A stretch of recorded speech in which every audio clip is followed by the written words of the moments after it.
Baik, kita akan lanjutkan kajian kita, masih membahas Siratul Mustafa alaihi salatu wassalam.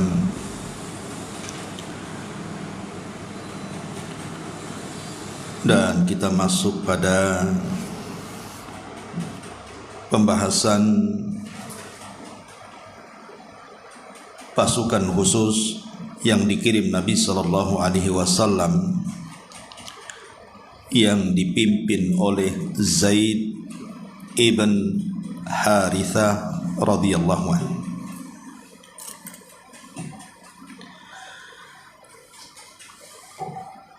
Ma'asyiral muslimat yang dimuliakan Allah Subhanahu wa taala. Perang kecil yang dipimpin oleh Zaid ibn Harithah ini tentu karena ada sebab, di mana ada informasi intelijen, di mana Nabi Shallallahu Alaihi Wasallam menerima kabar bahwa suku Bani Sulaim itu akan menyerang kota Madinah dan juga kawasan sekitarnya. Makanya kemudian Nabi Shallallahu Alaihi Wasallam mengutus Zaid ibn Harithah dengan beberapa pasukan untuk berpatroli. Makanya kemudian peperangan ini disebut Sariyah Zaid ibnu al-Harithah.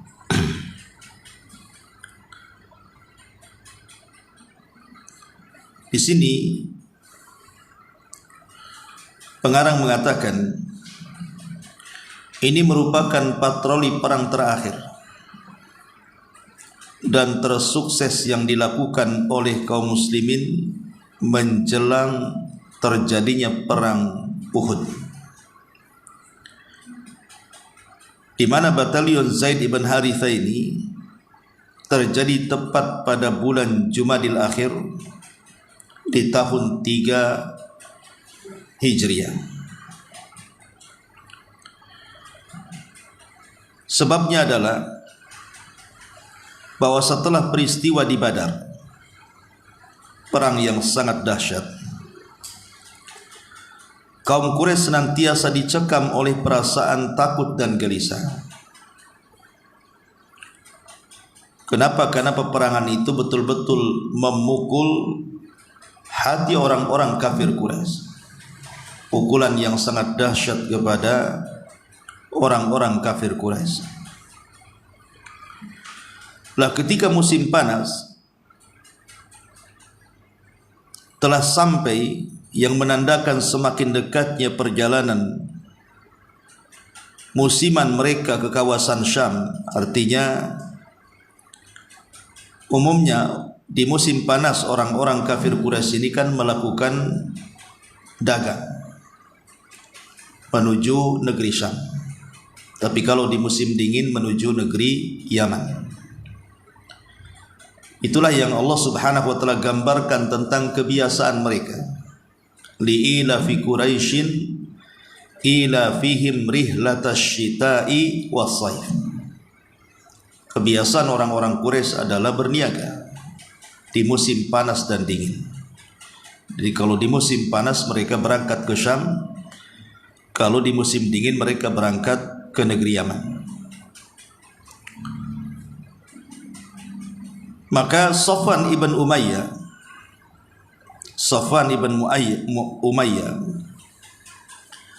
berkata kepada orang-orang Quraisy, tentu karena dia adalah salah seorang yang dipimpin ataupun yang mendapatkan mandat kepemimpinan saat itu untuk memimpin kafilah dagang yang dipercaya orang-orang Quraisy untuk berangkat ke negeri Syam. Jadi Safwan mengatakan di hadapan orang-orang Quraisy, kafilah-kafilah itu,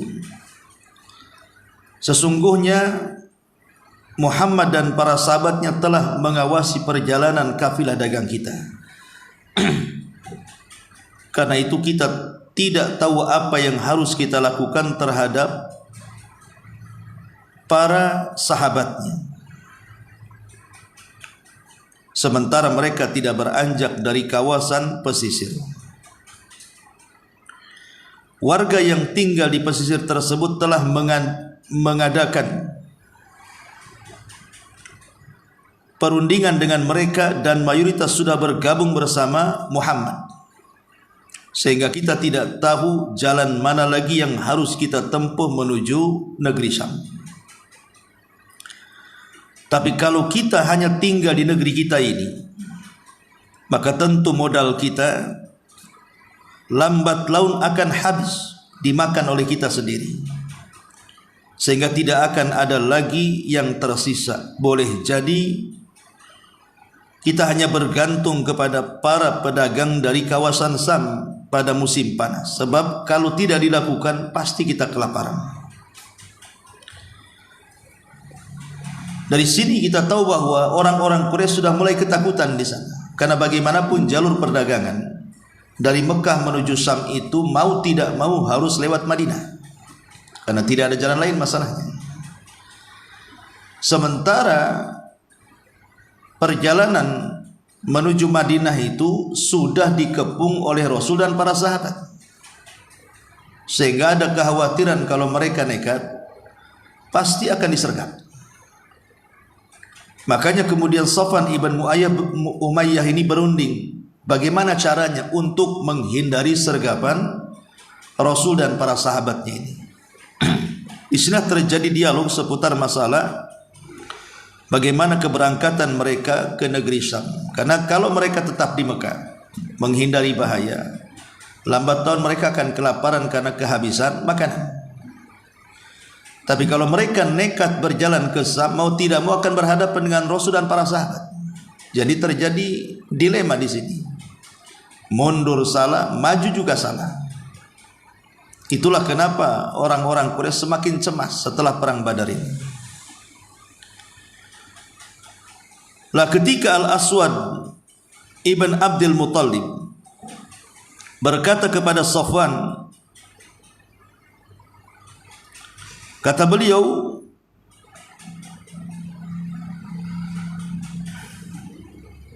kalau begitu susurilah jalan menuju pesisir, lalu ambil jalan ke arah Irak, yaitu jalan yang panjang sekali menembus Najd menuju kawasan Syam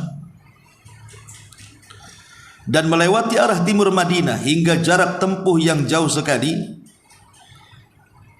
melewati arah timur Madinah.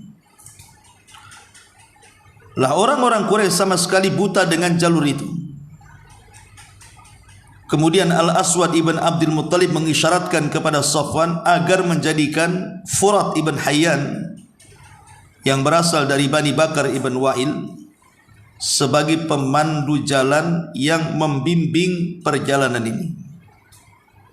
Jadi karena sudah kebingungan mereka, tidak tahu harus kemana lewat jalan yang ditempuh, maka mereka berinisiatif untuk mencari jalan lain menghindari kota Madinah, supaya jangan sampai berjumpa dan disergap oleh Rasul dan para sahabatnya, dan mempercayakan Furat ibn Hayyan sebagai penunjuk jalannya. Berangkatlah kafilah dagang Quraisy ini yang dipimpin oleh Safwan ibn Umayyah dengan mengambil jalur baru. Hanya saja berita tentang kafilah ini dan rencana perjalanannya rupanya bocor ke kota Madinah. Jadi Rasul SAW berhasil mengirim intelijen untuk mengintai tentang kabar dari orang-orang Quraisy ini dan berhasil mendapatkan informasi. Hal ini bisa terjadi gara-gara Salid ibn An-Nu'aim yang ketika itu sudah masuk ke dalam Islam. Kebetulan sama-sama berada di jamuan arak, yakni sebelum arak diharamkan tentunya, bersama dengan Nu'aim ibn Mas'ud al-Ashja'i. Ketika itu ia belum masuk Islam. Lah tatkala arak telah bereaksi pada Nu'aim, mulailah dia berceloteh, artinya namanya orang mabuk kan, asal ngomong dia. Dan dia pun membocorkan rencana jalur baru kepada siapa tadi? Salid ibn Nu'aim ini. Karena Salid ibn Nu'aim ini sudah masuk Islam tetapi menyembunyikan keislamannya, sehingga mereka bergabung dengan para pedagang Quraisy yang siap berangkat menuju jalur baru. Lah ketika ada pesta minuman keras, rupanya Mas'ud ini, Nu'aim ibn Mas'ud al-Ashja'i ini entah ngomong macam-macam sampai kemudian membocorkan perjalanan baru kepada Salid ini. Maka kemudian Salid ini akhirnya berusaha untuk memberikan informasi kepada Nabi SAW soal jalur baru ini. Lah saat itu juga Nabi SAW menyiapkan sebuah ekspedisi yang berkekuatan 100 penunggang kuda, dan Rasul menunjuk Zaid ibnul Harithah untuk memimpin ekspedisi ini. Syariah pasukan yang tidak dipimpin Rasul diserahkan kepada Zaid ibnul Harithah al-Kalbi. Maka dengan perintah Nabi SAW, maka Zaid pun bergerak cepat hingga akhirnya dapat mengepung dan menyergap kafilah-kafilah dagang ini secara tiba-tiba. Lah kebetulan mereka lalai bahwa sebenarnya jalur itu sudah bocor kepada Nabi SAW. Ma'asyiral muslimat yang dimuliakan Allah Subhanahu wa taala. Lah kaum muslimin ketika berhasil kemudian mengepung kafilah-kafilah dagang yang dipimpin Safwan ini, bahkan menawan pemandu jalan kafilah tersebut, Furat bin Hayyan, menurut versi riwayat yang lain, bersamanya juga terdapat 2 orang lagi. Lah kaum muslimin kemudian membawa pergi rampasan perang, maksudnya barang-barang dagangan yang akan dijual ke Syam dan akan ditukar dengan makanan. Lah rampasan perang besar ini, ya di situ ada bejana-bejana, ada kepingan-kepingan perak, macam-macam lah barang-barang dagangan ini. Bahkan nilainya ditaksir seharga 100.000. Nabi SAW akhirnya membagi-bagikan kepada para prajurit yang diutus untuk menyisihkan 1/5-nya. Dan ketika itu Furat ibn Hayyan pun dapat hidayah. Setelah menjadi tawanan dia mendapatkan hidayah. Akhirnya Furat pemandu jalan ini masuk Islam.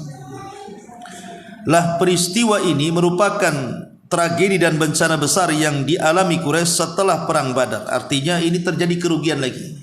Sudah di perang Badar rugi, sekarang kafilah dagang besar-besaran malah tersergap, kemudian diambil semuanya oleh pasukan Nabi SAW yang dipimpin Zaid ibnul Harithah ini. Wajar kalau kemudian orang-orang Quraisy menjadi cemas. Bahkan kegelisahannya, kesedihannya makin bertambah. Tidak ada lagi di hadapan mereka selain 2 pilihan saja. Apa 2 pilihan itu? Pertama, berhenti dari kesombongan dan juga kecongkakan mereka selama ini, lalu mengambil jalan perundingan dan perdamaian dengan kaum muslimin. Jadi kalau sudah tidak ada jalan macam mana? Ya terpaksa harus runding, berdamai. Yang kedua, melakukan perang total. Jadi mereka hanya 2 pilihan saja, berunding berdamai atau perang habis-habisan. Karena kalau seandainya dibiarkan begitu saja, lama-lama orang-orang Mekah kelaparan. Kalau setiap kemudian kafilah dagang yang ke Sam atau ke Yaman disergap, maka lambat laun ekonomi Quraisy akan hancur. Atau ya sudahlah, kalau sudah terlanjur kita perang mati-matian saja. Jadi mereka hanya ada 2 pilihan tersebut. Ma'asyiral muslimat yang dimuliakan Allah Subhanahu wa taala.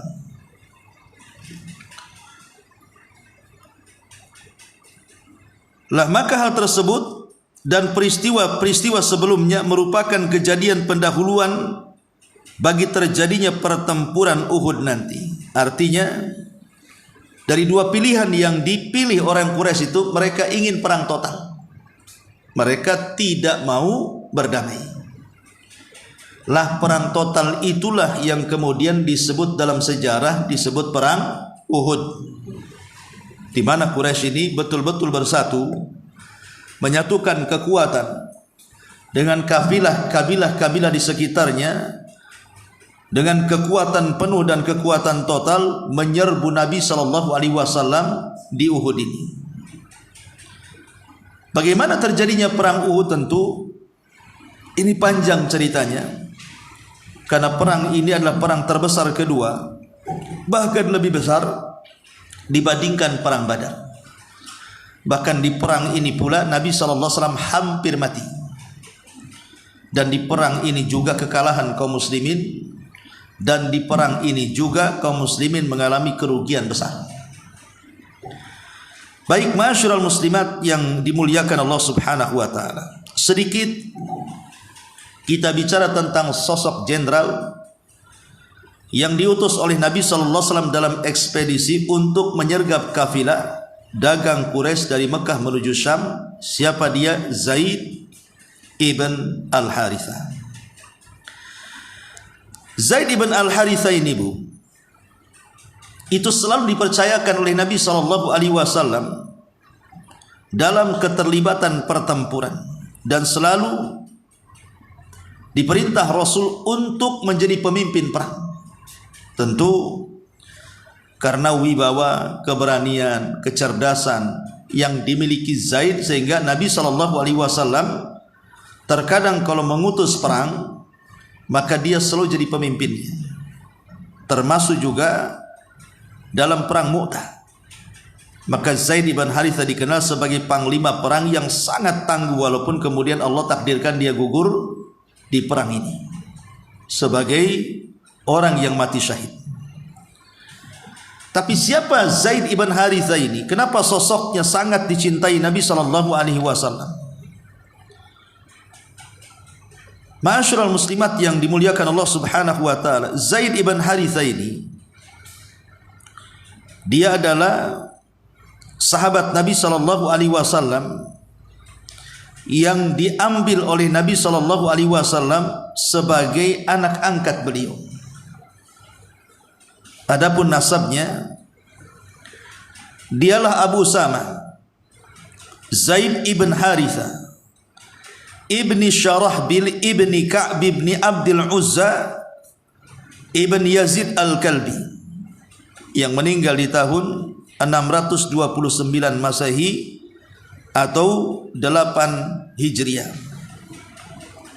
Dia seorang sahabat termasuk as-sabiqun al-awwalun, dan dia seorang tentara pemberani, dan dia orang yang dimerdekakan Nabi SAW dan dijadikan anak angkat Nabi SAW sebelum Nabi diangkat menjadi Nabi. Kisahnya, jadi ketika kabilah Zaid ibn Harithah ini diserang oleh kabilah yang lain, maka kemudian dia menjadi tawanan. Dan ketika itu Zaid masih kecil, diculik dan ditawan. Kemudian dijual. Lah kebetulan kerabat daripada Khadijah, istri Nabi SAW, tertarik dengan anak kecil itu, Zaid itu. Maka dibelilah oleh kerabat Khadijah bintu Khuwailid. Setelah dibeli, kemudian dihadiahkan kepada Khadijah. Lah saat putra Nabi SAW meninggal dunia, Qasim ibn Abdullah, Qasim ibn Muhammad ibn Abdullah, putra laki-laki pertama Nabi SAW meninggal dunia. Ini membuat terpukul hati Nabi, karena bagaimanapun anak laki-laki anak emas di zaman itu, kalau meninggal itu sedihnya bukan main. Sehingga Rasul akhirnya tidak bisa melupakan Qasim. Maka Khadijah ingin menghibur Nabi SAW dengan cara apa? Menghadiahkan Zaid kepada Nabi SAW untuk dimerdekakan dan dijadikan anak angkat untuk melipur lara sebagai ganti anak kandung yang meninggal. Diangkatnya anak angkat Zaid, karena terkadang anak angkat juga kalau dirawat dari kecil kan kadang-kadang seperti anak kandung sayangnya. Betapa banyak orang tua yang merawat anak angkat, terkadang sayangnya melebihi kepada anak kandung. Sehingga Nabi SAW akhirnya mengadopsi Zaid ini menjadi anak angkatnya. Lah berita tentang keberadaan Zaid ini sampai kepada keluarganya. Harisah bin Syarahbil dari Bani Ka'ab ini, dari Bani Kalb ini, bahwa jejak anaknya sudah ditemukan yang diculik dulu. Akhirnya Haris bin Syarahbil, ayahanda Zaid ini, mengumpulkan uang untuk menebus. Jadi setelah kemudian uangnya cukup untuk menebus Zaid, maka keluarga Zaid ini datang ke kota Mekah menemui Nabi SAW. Datang ke keluarga Nabi SAW untuk menebus Zaid. Tapi Nabi SAW ketika itu tidak menerima tebusan itu, tapi justru meminta kepada Zaid ibn Harithah untuk memilih, apakah engkau akan ikut bersama keluargamu pulang ke Bani Kalab ataukah tetap bersamaku?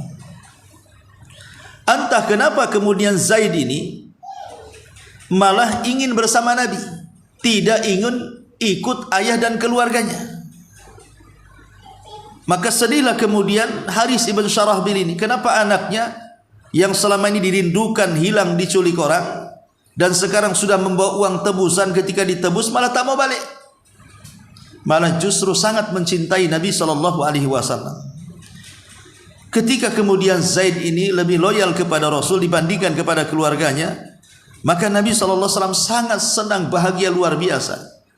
Sejak itulah dia mengumandangkan di tengah-tengah orang Quraisy bahwa Zaid bukan lagi putra Harithah, tapi dia putraku, Zaid ibn Muhammad. Zaid ibn Muhammad, jadi diganti nasabnya. Harusnya Zaid ibn Harithah ibn Syarahbil, tetapi kemudian diganti menjadi Zaid ibn Muhammad karena kehendak Zaid yang ingin bersama Nabi dibandingkan ikut pulang dengan keluarganya. Walaupun kemudian turun surah Al-Ahzab di permulaan ayat tentang larangan tidak boleh menasabkan anak angkat ke bapak angkatnya. Ma ja'alallahu ad'iyaakum abna'akum. Tidak layak ayah anak-anak angkat dinasabkan kepada ayah-ayah angkatnya. Ud'uhum li abaihim huwa aqsatu indallah. Kembalikan nasab-nasab anak-anak angkat kepada bapak-bapak kandung mereka, itu lebih adil di sisi Allah Subhanahu wa taala. Maka dengan turunnya surah Al-Ahzab di permulaan, akhirnya Nabi SAW tidak lagi menasabkan Zaid kepada dirinya, Zaid ibn Muhammad, tetapi dikembalikan kepada ayahnya, Zaid ibnul Harisah ibn Syarahbil. Lah setelah kemudian Zaid ini hidup bersama Nabi SAW, tentu hidup di keluarga Nabi SAW adalah pilihan yang sangat baik dan mulia. Hidup di rumah Nabi sebagai anak angkat Nabi SAW tentu mendapatkan didikan terbaik. Sehingga Zaid ibn Harithah betul-betul bukan hanya menjadi anak angkat Rasul, tapi juga pelindung Rasul. Kemana-mana Nabi SAW pergi, maka dia tidak mungkin lepas dari sisi Nabi. Termasuk ketika Nabi SAW setelah kemudian tahun kesedihan lewat, di mana di tahun itu meninggal pamannya Abu Talib, kemudian disusul istri tercintanya Khadijah setelah pemboikotan Bani Hashim, maka Nabi SAW kemudian berangkat ke Taif untuk mencari areal baru untuk mengembangkan Islam. Tapi sayang, justru seluruh pembesar Taif menolak dia, bahkan mengusir dengan cara yang sangat kasar sekali. Lah yang ketika itu menemani Rasul untuk ke Taif siapa? Zaid ibn Harithah, yang terus membantu Nabi SAW, bahkan ketika dilempari dia menjadi tamengnya. Dari situlah Nabi SAW sangat mencintai Zaid, sangat mencintai Zaid ibn Harithah dan juga keturunannya Usama ibn Zaid. Bahkan putranya Zaid ibn Harithah, Usama ibn Zaid ini, walaupun dia belum dewasa, sudah diperintahkan Rasul untuk memimpin pasukan besar menyerang Romawi. Sementara bawahannya ada sahabat-sahabat senior, ada Abu Bakar, Umar, Uthman, Ali dan banyak sahabat yang lain. Itulah pemimpin termuda, anak daripada Zaid ibn Harithah. Rasul yang memintanya, walaupun sebelum pasukan diberangkatkan Rasul meninggal. Tapi di zaman Abu Bakar pasukan ini diberangkatkan dan tidak mau memakai pasukan ini untuk melawan orang-orang murtad oleh Abu Bakar. Tapi yang jelas bahwa posisi Zaid ibn Harithah ini tidak lepas dengan Nabi. Makanya wajar kalau dia orang yang paling dicintai Nabi sallallahu alaihi wa ala alihi wasallam. Ma'asyiral muslimat yang dimuliakan Allah Subhanahu wa taala, lah Zaid ibn Harithah sendiri setelah kemudian dia dewasa, banyak pengalaman, dan Nabi SAW kemudian melatih beliau menjadi seorang pahlawan dalam peperangan. Makanya setiap Nabi SAW mengirim pasukan perang, terkadang Nabi SAW memerintahkan Zaid ibn Harithah untuk memimpinlah. Salah satunya kisah yang baru kita ceritakan ini, atau kisah tentang perang Mu'tah. Maka dia orang yang paling pemberani, walaupun kemudian Allah Subhanahu wa taala takdirkan Zaid ibn Harithah ini meninggal di perang Mu'tah. Tapi ada biografi yang menarik yang pernah juga saya ceritakan kepada ibu-ibu tentang Zaid ibn Harithah ini. Jadi ketika Zaid ibn Harithah ini sudah waktunya menikah, maka Rasul ingin mencarikan jodoh untuk anak angkatnya. Kebetulan di Madinah itu ada seorang wanita, anak bangsawan, namanya Zainab bintu Jahsh. Zainab bintu Jahsin. Maka Nabi SAW sebagai orang tua angkat daripada Zaid ingin melamarkan Zaid kepada Zainab. Dia datang menuju rumah Zainab untuk meminang Zainab untuk anak angkatnya. Kedatangan Nabi SAW ke rumah Zainab ini rupanya disalahpahami oleh keluarga Zainab. Dikiranya Nabi SAW datang kepada Zainab untuk dirinya. Ya, Rasul SAW datang ke rumah Zainab untuk dirinya. Rasul ingin meminang Zainab. Maka mereka bahagia. Siapa yang tidak bahagia? Keluarga Zainab punya menantu seorang Nabi dan Rasul, orang yang paling mulia. Tapi setelah kemudian Nabi SAW menjelaskan tentang masuk kedatangan pinangannya bukan untuk dirinya tapi untuk Zaid anak angkatnya, mulailah keluarga Zainab melemas. Kenapa diberikan kepada Zaid? Karena mereka tahu Zaid ini bekas budak. Bekas budak yang dimerdekakan Nabi SAW. Artinya ada jejak digital bahwa Zaid ini bukan orang terhormat, karena kan bekas budak masalahnya kan. Di zaman itu kan perbudakan dianggap hina. Makanya dianggap kalau bekas budak ini bukan orang terhormat menurut orang-orang di zaman itu. Makanya sempat terjadi penolakan halus mereka, seolah-olah keluarga Zainab ini tidak mau menerima perintah Rasul agar Zainab menikah dengan Zaid. Lah ketika kemudian mereka ada sedikit penolakan, maka Allah Subhanahu wa taala turunkan ayat, "Maka li mu'minin wala mu'minatin idza qadallahu wa rasuluhu amran an yakuna lahumul khiyaratu min amrihim wa man ya'sillaha wa rasulahu faqad dhalla dhalalan ba'ida." Tidak layak bagi seorang mukmin laki-laki atau seorang mukmin perempuan untuk menentang perintah Allah dan Rasulnya, sehingga ada kebimbangan dalam hatinya. Karena barang siapa yang bermaksiat kepada Allah dan Rasulnya, maka dia telah tersesat dengan kesesatan yang jauh. Ayat ini menegur keluarga Zainab. Maka ketika ayat ini turun, maka mereka ketakutan, seolah-olah mereka sudah membangkang perintah Allah dan Rasulnya. Maka mereka pun akhirnya pasrah dan mengatakan sami'na wa ata'na, kami dengar dan kami taat. Mau tidak mau, karena ini sudah ada perintah dari Allah dan Rasulnya, tidak boleh ada kebimbangan. Artinya itu keputusan terbaik. Maka mereka pun menikahkan Zainab dengan Zaid ibn Harithah radhiyallahu anhu. Tetapi karena tidak sekufu itu tidak seimbang. Yang satu mantan budak dari keluarga yang kurang terhormat, yang satu orang merdeka dari keluarga baik-baik dan terpandang dan terhormat, sehingga keluarga Zainab dengan Zaid ini tidak baik-baik saja. Makanya Syekh bin Baz, Abdullah bin Baz rahimahullahu ta'ala, di salah satu fatwanya, apabila seseorang hendak menikahkan putra-putranya, maka sebaiknya dinikahkan dengan yang sekufu.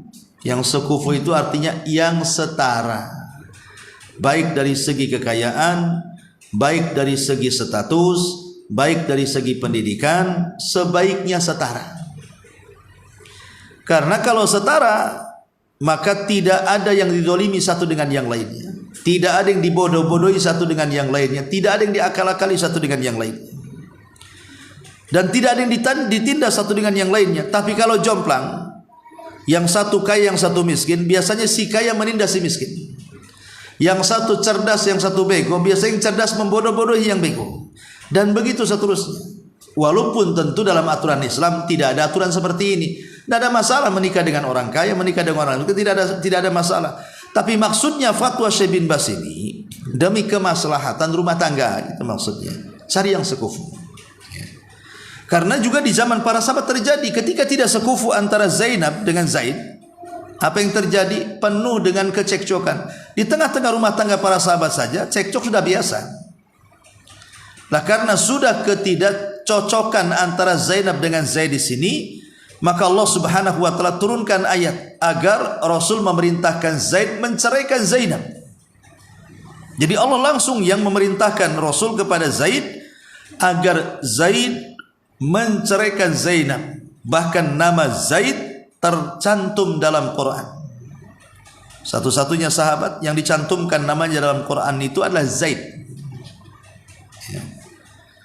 Zaid ibn Harithah dicantumkan namanya dalam Quran, sehingga menjadi mulia karena namanya akan disebut. Setiap orang membaca Al-Quran pasti dia akan menyebut nama Zaid. Falamma watara Zaidan, dalam surah Al-Ahzab itu, ya. Intinya bahwa karena itu perintah Allah Subhanahu wa taala, ya mau tidak mau, demi kemaslahatan rumah tangga dan Allah yang lebih tahu maslahatnya, Zaid pun menceraikan Zainab. Setelah kemudian selesai masa idahnya, tiba-tiba datang perintah lagi dari Allah agar Nabi SAW menikahi Zainab. Jadi pertama perintah Allah agar Rasul merintahkan Zaid menceraikan Zainab. Setelah habis masa idahnya datang perintah lagi agar Rasul mengawini Zainab. Maka Nabi SAW pun kemudian melamar Zainab kedua kalinya, tapi untuk dirinya, bukan untuk anak angkatnya karena sudah bercerai. Ya. Kenapa Allah Subhanahu wa taala merintahkan Nabi SAW memerintahkan untuk menikahi Zainab, mantan istri anak angkatnya Zaid ibn Harithah? Karena ketika itu untuk menggugurkan status anak angkat itu tidak sama dengan anak kandung. Anak angkat tidak sama, karena di zaman jahiliyah anak kandung dengan anak angkat itu sama, terkadang anak angkat lebih tinggi derajatnya. Makanya datang Islam menggugurkan tradisi seperti itu, bahwa anak kandung berbeda dengan anak angkat. bahwa anak kandung ada hukumnya sendiri, anak angkat ada hukumnya sendiri. Ketika Nabi SAW menikahi Zainab, secara otomatis berarti kedudukan anak angkat ini bukan siapa-siapa bagi bapak angkatnya, karena boleh menikahi bekas istri anak angkat. Beda kalau seandainya menikahi bekas istri anak kandung, maka menikahi bekas istri anak kandung haram. Karena bagaimanapun kalau anak kita menikah yang laki-laki dengan seorang wanita dan sudah digauli, kemudian ayahnya setelah diceraikan anaknya dia nikahi, berarti dia menikahi mahram mu'abbad namanya. Haram kan itu ya. Walaupun sudah diceraikan. Tapi kalau anak angkat tidak ada hubungan mahram. Makanya Nabi SAW kemudian menikahi Zainab kan tidak ada mahram. Walaupun dia bekas istri anak angkat, karena antar anak angkat dengan bapak angkat tidak ada hubungan mahram. Makanya kemudian ingin membatalkan tradisi ini. Nabi SAW kemudian menikahi Zainab bintu Jahsin karena untuk membatalkan tradisi jahiliyah dan menerapkan hukum syariat Islam. Lah dengan pernikahan Nabi SAW kepada Zainab bintu Jahsin ini, makanya Zainab ini berbangga di hadapan istri-istri Nabi yang lainnya dengan mengatakan, kalian dinikahkan oleh wali-wali kalian, sementara aku dinikahkan oleh Rabbul Alamin dari atas 7 lapis sana, dari atas 7 lapis langit sana. Karena Allah yang merintahkan aku menikah dengan Nabi SAW. Itulah kebanggaan Zainab, merasa dinikahkan oleh Allah, sementara istri-istri yang lainnya dinikahkan wali-wali mereka. Ma'asyiral muslimat yang dimuliakan Allah Subhanahu wa taala. Lah Zaid sendiri adalah seorang panglima perang yang luar biasa keberaniannya, sehingga kemudian orang yang dekat dengan Rasul dan dicintai Rasul ini, Rasul sampai mengatakan siapa yang menyakitinya berarti menyakiti Nabi. Termasuk juga siapa yang menyakiti anaknya Usama ibn Zaid. Makanya saat Usama bin Zaid, putra daripada Zaid ibn Harithah ini, pernah satu hari dia perang. Kemudian ketika hendak membunuh musuhnya mengucapkan syahadat tapi tetap dibunuh. Maka Rasul marah kepada Usama, putra Zaid ibn Harithah ini, sampai mengatakan, kenapa kau bunuh orang yang mengucapkan kalimat la ilaha illallah? Maka Usama mengatakan, Rasul, dia mengucapkan kalimat itu karena takut pedangku, bukan karena ingin masuk Islam, makanya aku bunuh. Takut itu sebuah khilah, tipu daya dalam peperangan. Kata Rasul mengatakan, apakah kau sudah belah dadanya sehingga kau tahu isi hatinya? Kata Usama, tidak. Maka Rasul mengatakan, ya Usama, bagaimana pertanggungjawabanmu di hadapan Allah dengan kalimat itu? Engkau sudah membunuh orang yang mengucapkannya. Maka Usama kemudian terus meminta maaf dan merengek dan mengatakan, seandainya aku baru masuk Islam ketika itu. Tapi Nabi SAW tidak menghukumnya, karena kecintaan Nabi SAW kepada ayahnya Zaid ibn Harithah. Maka begitu juga Rasul mencintai putranya Usama ibn Zaid, bahkan dijadikan pemimpin perang sama dengan ayahnya. Karena ayahnya pemberani, pemimpin perang, maka sifatnya nurun kepada putranya Usama ibn Zaid, sampai sebelum wafatnya Rasul hendak mengirim pasukan dipimpin Usama untuk menyerang Imperium Romawi. Ma'asyiral muslimat yang dimuliakan Allah Azza wa Jalla, itulah sosok daripada Zaid ibn Harithah radhiyallahu an. Akhirnya dia wafat dan gugur mati syahid ketika tragedi perang Mu'tah, perang yang memulakan permusuhan kaum muslimin dengan Imperium Romawi. Karena kita tahu bahwa setelah Nabi SAW mengalahkan orang-orang musyrik Arab, kemudian berhasil mengusir orang-orang Yahudi Madinah, maka ketika itu tidak ada musuh kecuali orang-orang Romawi. Lah itu dimulai dari perang Mu'tah. Inilah diantara kisah daripada batalion Zaid ibn Harithah radhiyallahu anhu. Baik, sampai di sini saya kira cukup. Sebelum saya tutup, silakan kalau ada yang bertanya.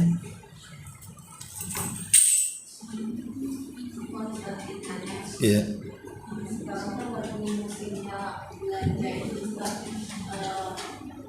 Kalau beberapa minimarket itu yang ambil sepuasnya, nanti bayar dengan harga misalnya 50.000 gitu Ustaz. Nah itu hukumnya gimana Ustaz? Ambil sepuasnya? Ya dia dikasih nanti tempat tuh dari toko itu gitu kan. Jadi seberapa kalian bisa isi itu tetap bayarannya 50.000 ditetapkan gitu. Walaupun satu toko diambil gitu. Saya sesuai wadah yang mereka berikan gitu Ustaz. Tapi dapatnya seberapa itu pembeli sendiri yang ambil sendiri gitu. Baik, umpamanya ada toko, saya ambil keranjang, kemudian saya ambil permen, ciki apa semua, terserah kita ambil, kemudian ke kasir cukup bayar 50.000. Tapi pengambilan barangnya tidak boleh lebih.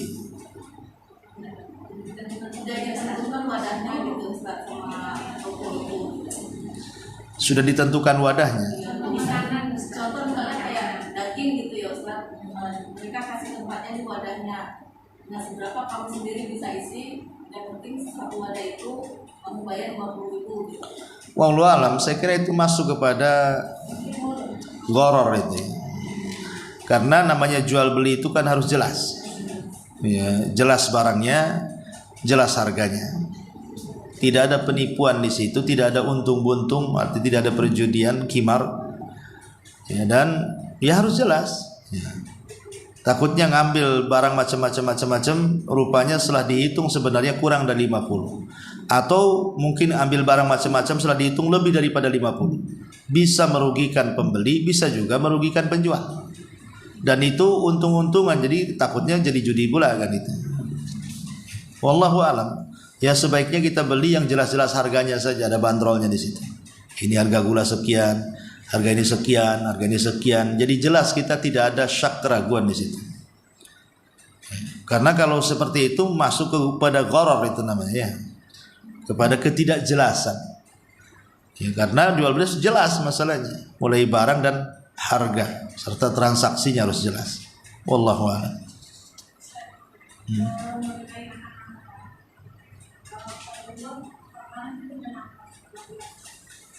Jadi dia sudah jelaskan. Cuma keluarga itu sendiri itu belum kalau time yang itu menjelaskan kepada anak. Sementara dia kan sudah dewasa. Cinta itu cinta. Kalau untuk dia semuanya sudah diberikan cuma dengan salaman dia kan tahu kita apa ya jadi iya. Kalau itu sama kita nanti kita itu belum bisa itu Paham. Yang maksudnya Iya. itu nggak boleh memberitahu itu. Jadi harus dia yang memberitahu maksudnya itu. Paham. Saya juga punya anak angkat sama. Ya, jadi harus dijelaskan sejelas-jelasnya bahwa posisi anak angkat berbeda dengan anak kandung. Bahkan ya ini juga masih bagian keluarga walaupun jauh gitu. Ada cerita.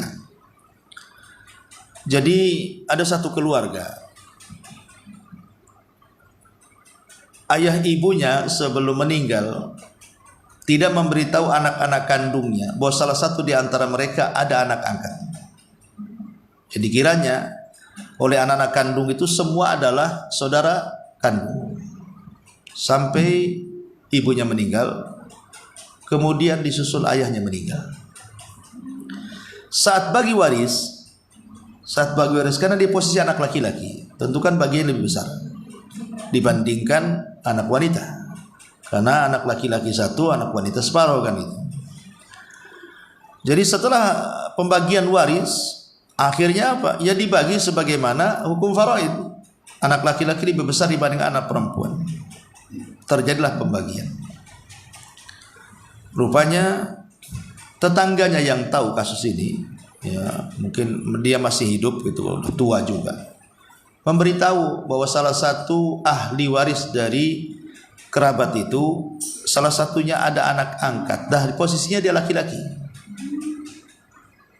Posisinya dia laki-laki dan sudah mendapatkan hak waris. Akhirnya terjadi gejolak tuh di antara ahli waris. Karena bagaimanapun anak angkat tidak dapat warisan. Itu masalahnya. Ya. Tidak dapat warisan kecuali ada wasiat dari orang tua sebelum meninggal, dan wasiat pun tidak boleh lebih daripada sepertiga, tidak boleh merugikan ahli waris atau mendapatkan hadiah sebelum meninggalnya. Lah itulah yang jadi madarat nantinya. Kalau kita tidak terus terang, apalagi dia sudah besar, sehingga kedudukan dia, bahwa posisi dia bukan mahram dengan keluarga orang tua angkatnya. Akhirnya dia tidak punya batasan, disangkanya dia anak kandung yang tidak punya batasan kecuali sedikit. Sementara kan kalau batasan anak angkat kan jauh banyak, karena kan ibaratnya orang lain yang dipungut dan dimasukkan ke dalam rumah kita. Sesayang apapun bapak angkat, ibu angkat kepada anak angkatnya, maka tetap bagaimanapun dia bukan orang kita, dia orang luar yang kita pungut dan kita masukkan ke dalam rumah. Maka sama kedudukannya, seolah-olah kita memasukkan orang luar walaupun tidak pernah dirawat dari kecil dengan orang yang dirawat dari kecil, itu posisinya sama. Namanya anak angkat, tetap anak angkat.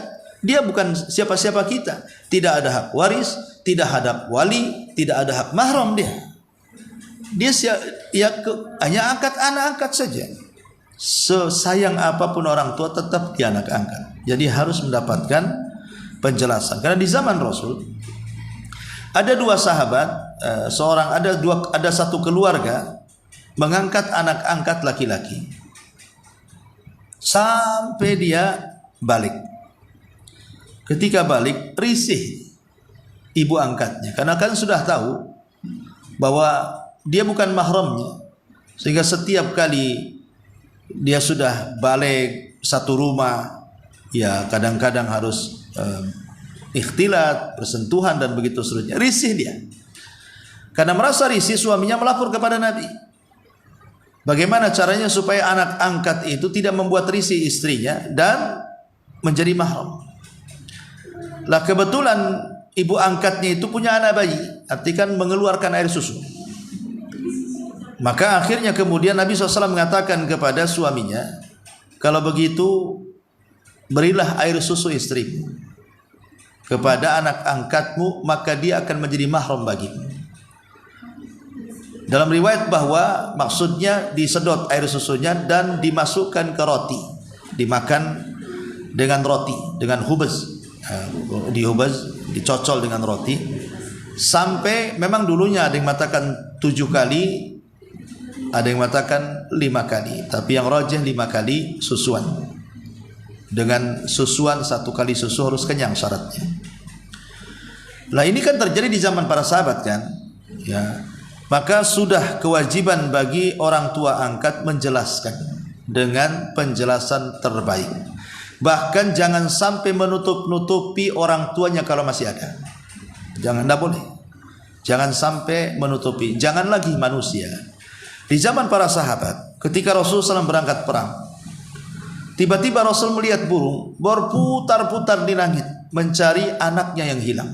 Rupanya anak burung itu dicuri atau ditangkap oleh salah seorang sahabat dari pasukan Nabi. Maka Rasul berhenti dan mengatakan, kenapa burungmu itu berputar-putar? Pasti dia mencari anaknya. Maka Rasul berkhutbah di hadapan para sahabat, siapa yang mengambil anak burung itu? Kembalikan ke sarangnya. Maka para sahabat, saya wahai Rasul, kalau begitu kembalikan anaknya ke sarangnya.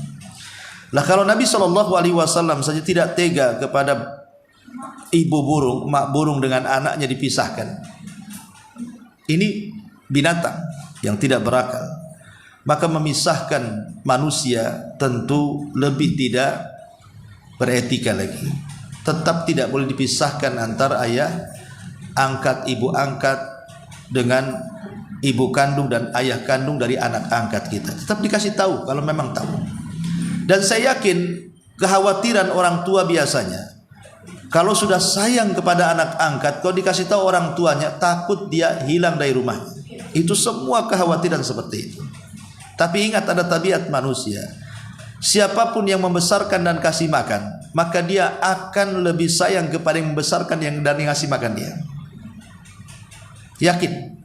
Ya. Contoh saja binatang. Umpamanya tetangga punya kucing, tapi jarang ngasih makan. Kemudian kita yang bukan punya kucing hari-hari ngasih makan, pasti dia betah di rumah kita. Itu logika tuh seperti itu. Ya. Kecuali kalau kita ini memang keras, kucing tetangga setiap datang ke rumah ambil gagang sapu. Ya, ya nggak mungkin lah dia sayang dengan kita. Artinya kalau kita curahkan kasih sayang kepada anak angkat, dia tidak akan melupakan kebaikan orang tua angkatnya, saya yakin. Tapi hukum tetap hukum harus dijelaskan. Jangan sampai kabur. Jangan sampai orang tuanya meninggal kasusnya seperti ahli waris tadi. Wallahu a'lam.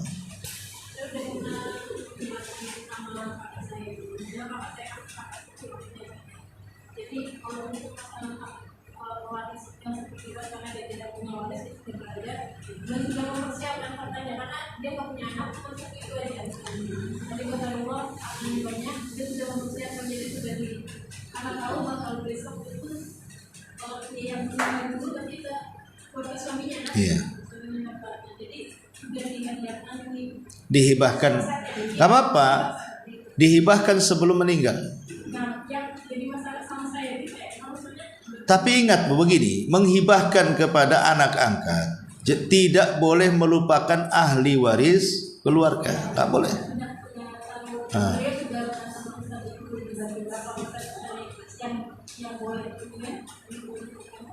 Nah, yang jadi masalah untuk saya juga sekarang ini, saya kan belum, jadi memberitahu kakak saya itu masih keras gitu, masih keras juga. Sementara kalau kita bertemu dengan anak tersebut kan masih tahu orang tua, jadi kita salah gitu kan. Yang jadi saya kalau saya begini nanti dia bertanya gitu kan, jadi saya tetap salah apa gitu saya biasa. Yang tapi dalam hati saya yang tidak mampu saat itu bisa menjelaskan. Harusnya ibu jelaskan ke saudara tentang posisi anaknya supaya dia tahu bahwa hubungan dia dengan saudara-saudara orang tuanya itu bukan hubungan keponakan dengan bibi, bukan hubungan keponakan dengan paman, bahwa itu bukan bibinya, itu bukan pamannya, itu orang lain. Bibi kamu itu ya dari orang tua kandungmu gitu bahasanya kan, kalau kasar-kasaran.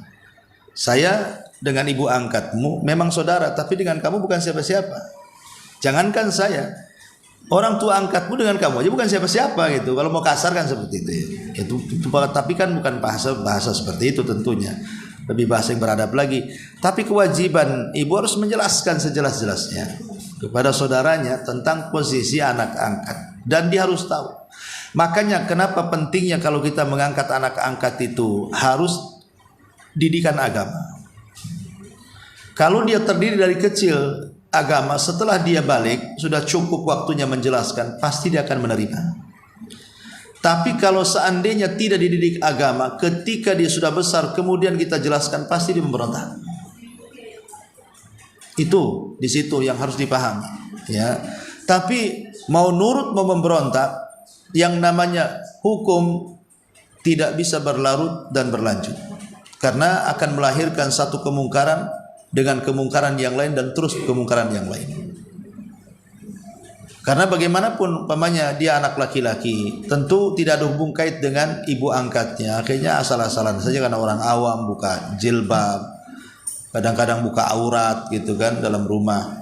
Karena disangkanya ya anak kandung pun merasa dia anak kandung pada anak angkat kan, sehingga tidak ada jarak di situ. Nah, ini yang akhirnya banyak melakukan dosa akhirnya di situ tanpa sadar. Karena keawaman orang awam tidak tahu hukum akhirnya melahirkan dosa demi dosa. Maka kita yang paham harusnya menjelaskan. Suka atau tidak suka tetap dijelaskan. Suka atau tidak suka tetap dijelaskan. Pertama ya kepada ibunya dulu. Yang memilih kata yang untuk saya menjelaskan. Mau berlama-lama untuk menjelaskan ini kepada anak.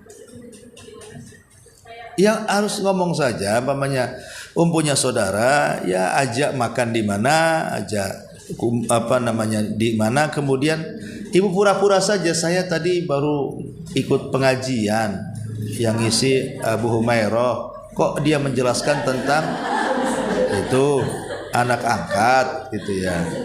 Kok beliau mengatakan begini, bagaimana menurutmu? Jadi enggak menceramahi, cuman menghabarkan ada seorang ustadz mengatakan seperti ini. Kan itu nggak menceramahi kan? Dia menceritakan ada saya ngisi gabung di pengajian Abu Humairah ngomong begini. Cemana menurut kamu gitu kan itu? Itu kan nggak menggurui. Hah? Sudah paham. Cuman dia mau mengatakan ke anak angkatnya itu, ndak berani. Ya harus berani, ndak bisa. Harus berani. Nggak boleh. Kalau dia sudah balik, apalagi kan usia sudah di atas 15 tahun, itu kan sudah rentan itu. Ya sudah harus ada jarak antara orang tua angkat dengan anak angkat. Ya memang masih dibolehkan satu rumah, tapi kan tetap menjaga aurat. Itulah elastisnya ajaran Islam. Walaupun dia bukan bagian dari kita secara mahram, tapi karena sudah kita rawat dari kecil, maka dibolehkan tinggal satu rumah, tetapi tetap menjaga jarak gitu ya. Hukum-hukum batasan-batasan, jangan kebablasan. Wallahu a'lam. Iya, sampai di sini. Subhanallah bihamdika asyhadu an la ilaha illa anta astaghfiruka wa atubu ilaik. Allahu ta'ala alam. Assalamualaikum warahmatullahi wabarakatuh.